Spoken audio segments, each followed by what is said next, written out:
بسم اللہ الرحمن الرحیم۔ السلام علیکم۔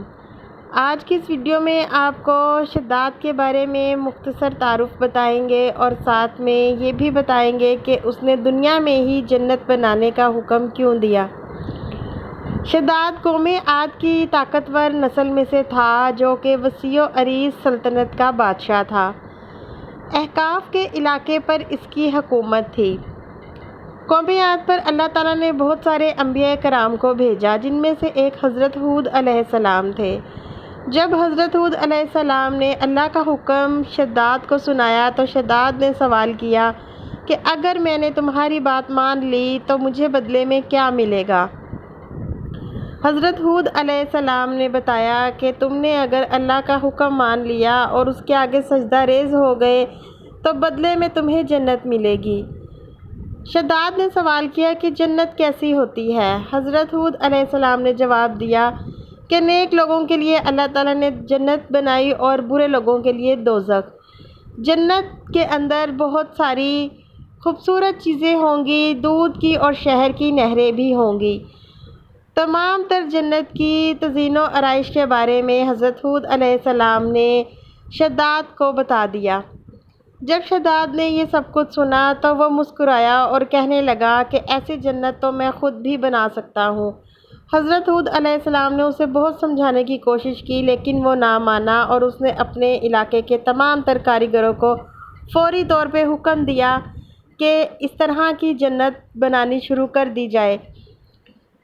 شداد نے جیسے ہی یہ حکم دیا تو اس کے علاقے کے تمام تر کاریگر جنت بنانے میں مصروف ہو گئے اور شداد نے قسم کھائی کہ جب تک جنت بن کر تیار نہیں ہوتی میں اس میں قدم بھی نہیں رکھوں گا۔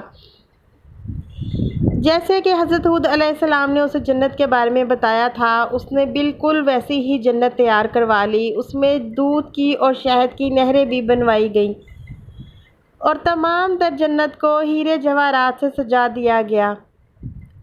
ہر طرف سے جنت کا نظارہ بالکل ایسا تھا جیسا کہ اصلی جنت کا نظارہ ہو۔ جب وقت آیا، جنت تقریباً 12 سال کے عرصہ میں بن کر تیار ہوئی تو شداد کو فوراً خبر ملی کہ جنت تیار ہو چکی ہے، تو وہ اپنے ساتھیوں کے ہمراہ اپنی بنائی ہوئی جنت دیکھنے پہنچ گیا۔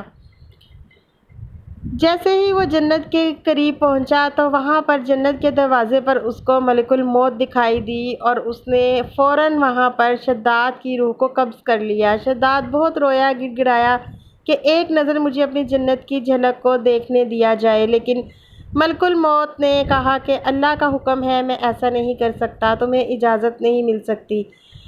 ادھر اللہ نے حکم دیا کہ حضرت ہود علیہ السلام اپنے تمام تر ساتھیوں کو لے کے یہاں سے روانہ ہو جائیں۔ وہ وہاں سے اپنا قافلہ لے کر نکل گئے اور اللہ نے تمام تر قوم عاد پر دردناک عذاب نازل کر دیا۔ انتہائی خطرناک آندھیاں ان پر مسلط کر دی گئیں جس کی وجہ سے اس قوم کا نیست و نابود ہو گیا۔ یہ تھی شداد کی کہانی۔ اگر آپ کو ویڈیو پسند آئی ہو تو اس کو لائک کریں اور چینل کو بھی سبسکرائب کریں۔ اپنا بہت سارا خیال رکھیں، دعاؤں میں یاد رکھیں۔ اللہ حافظ۔